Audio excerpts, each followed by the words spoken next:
우주의 시작 하면 보통 뭐가 떠오르세요? 아마 많은 분들이 빅뱅이라는 거대한 폭발을 생각하실 거예요. 그런데 뭔가 좀 이상하지 않나요? 생각해보면 폭발이라는 건 모든 걸 부수고 흩어버리는 거잖아요. 그런데 어떻게 지금 우리가 사는 우주는 이렇게나 정교하고 아름다운 질서를 갖게 된 걸까요? 오늘 바로 이 근본적인 질문에서부터 이야기를 시작해 보려고 합니다. 과연 이 모든 게 거대한 우연의 산물일지 아니면 아주 치밀한 계획의 결과일지요. 네, 바로 이 질문입니다. 우리 태양계를 보세요. 행성들이 자기 궤도를 단 한 번도 벗어나지 않고 돌고 있죠. 봄, 여름, 가을, 겨울, 사계절은 또 얼마나 정확하게 반복되나요? 이 모든 복잡하고 정교한 시스템이 정말 아무런 계획도 없이 우연히 짠! 하고 나타날 수 있는 걸까요? 아니면 이 모든 것 뒤에 우리가 보지 못하는 어떤 거대한 설계가 있었던 걸까요?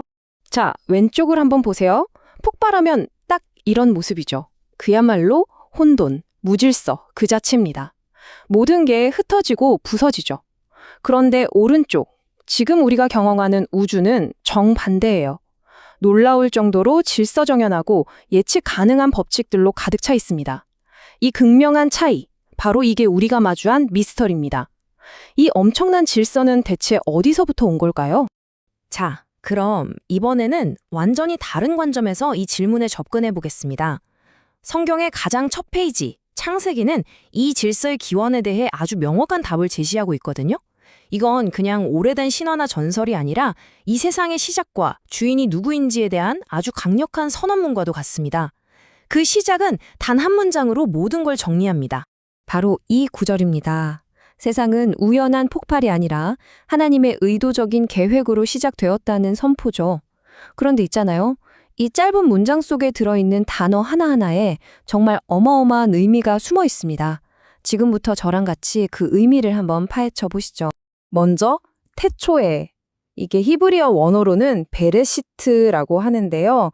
이게 그냥 옛날 옛적에 같은 그런 동화적인 표현이 절대 아닙니다.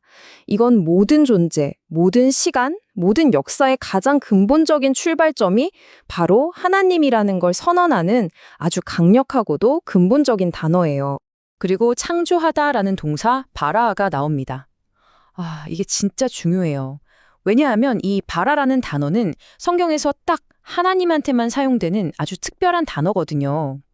우리 인간이 뭔가 재료를 가지고 만드는 행위는 아샤라는 다른 단어를 써서 명확하게 구분합니다. 그러니까 바라는 아무것도 없는 무의 상태에서 유를 만들어내는 그야말로 전능한 창조 행위만을 가리키는 거죠. 그렇다면 하나님은 구체적으로 어떻게 세상을 만드셨을까요? 창세기를 보면요. 창조 이전의 세상을 아주 독특한 상태로 묘사하고 있어요.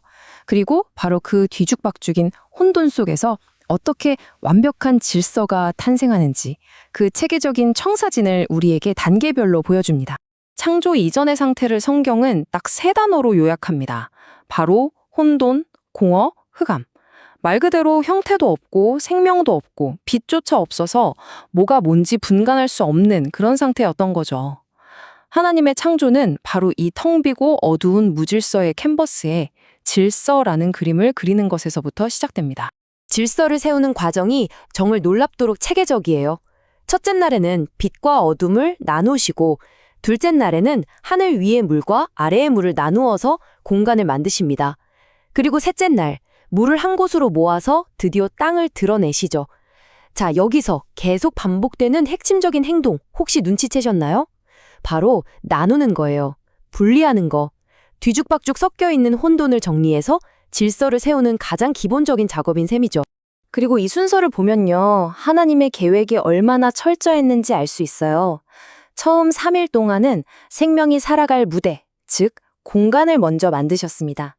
그런 다음에야 비로소 그 무대를 채울 배우들, 그러니까 해와 달과 별, 그리고 온갖 생명체들을 만드신 거죠. 모든 환경을 완벽하게 준비해 두신 거예요. 창조 과정을 쭉 따라가다 보면 아주 흥미로운 표현이 계속해서 반복됩니다. 바로 하나님이 보시기에 좋았다라는 평가인데요. 이게 그냥 이 정도면 괜찮네 하는 감상평 정도일까요? 천만에요. 여기에는 이 창조 세계의 본질을 꿰뚫는 아주 중요한 신학적인 의미가 담겨 있습니다. 바로 이 말이죠. 창조가 하나씩 끝날 때마다 마치 마침표를 찍듯이 하나님 보시기에 좋았다고 선언하세요. 그럼 도대체 이 좋았다는 게 정확히 무슨 뜻일까요? 이 좋았다는 말이 히브리어 원어로는 토브인데요. 야, 이 단어의 뜻이 정말 깊어요. 그냥 굿이나 나이스 정도가 아닙니다. 선하다, 아름답다, 완벽하다, 완전하다, 목적에 딱 맞다는 이 모든 의미를 다 포함하는 아주 풍성한 단어예요. 그러니까 하나님이 만드신 모든 것이 그 자체로 완전하고 가치 있고 아름답다는 하나님의 보증수표 같은 거죠. 결국 토부한 세상이라는 건 모든 게 제자리에 있고 서로 조화를 이루는 그야말로 완벽한 상태를 말하는 겁니다. 여기서 핵심은 모든 존재가 그냥 우연히 생긴 게 아니라 하나님의 섬세한 설계에 따라 각기 종류대로 고유한 가치와 아름다움을 가지고 만들어졌다는 점이에요. 자, 이렇게 완벽하게 세팅된 무대에 드디어 마지막 주인공, 바로 우리 인간이 등장합니다. 그리고 하나님은 인간에게 아주 특별한 역할을 맡기세요. 이 완벽한 세상의 단순한 거주자가 아니라 아주 중요한 목적을 가진 존재로 부르신 거죠. 하나님은 인간에게 복을 주시면서 이 특별한 사명을 맡기십니다. 땅을 가득 채우고 정복하며 모든 생물을 다스리라는 명령이죠. 그런데 바로 이 다스리라는 단어가 이게 역사적으로 정말 많은 오해를 불러일으킨 단어 중 하나입니다. 여기서 다스린다는 게 막 내 마음대로 파괴하고 착취하라는 뜻이 절대로 아닙니다. 오히려 그 반대예요. 창조주이신 하나님을 대신해서 이 세상을 잘 돌보고 책임지는 청지기의 역할을 의미합니다. 그러니까 우리는 이 세상의 주인이 아니라 주인을 대신하는 관리인인 셈이죠. 그리고 우리가 이 청지기라는 역할을 잊어버리는 순간, 그러니까 내가 주인이 아니라는 걸 망각하는 순간 아주 치명적인 문제가 생깁니다. 창조주 하나님을 섬기는 대신 우리가 관리해야 할 자연이나 돈, 권력 같은 피조물들을 오히려 숭가하게 되는 거죠. 그래서 내가 누구이고 어디서 왔는가에 대한 이 창조신앙이 우리 삶의 방향키가 되는 겁니다. 결국 창세기의 창조 이야기는 그냥 세상이 어떻게 시작됐을까 하는 오래된 기록 그 이상입니다. 이 세상이 분명한 목적과 질서 속에서 시작되었다는 이 믿음은 그 안에서 살아가는 바로 우리 자신의 삶 또한 결코 의미 없는 우연이 아니라는 확신으로 이어지기 때문이에요. 그래서 마지막으로 여러분께 이 질문을 꼭 드리고 싶습니다. 이토록 정교하게 설계된 우주, 그리고 그 안에서 아주 특별한 사명을 부여받은 존재. 이 거대한 그림 속에서 당신의 삶은 과연 어떤 의미와 목적을 가지고 있을까요?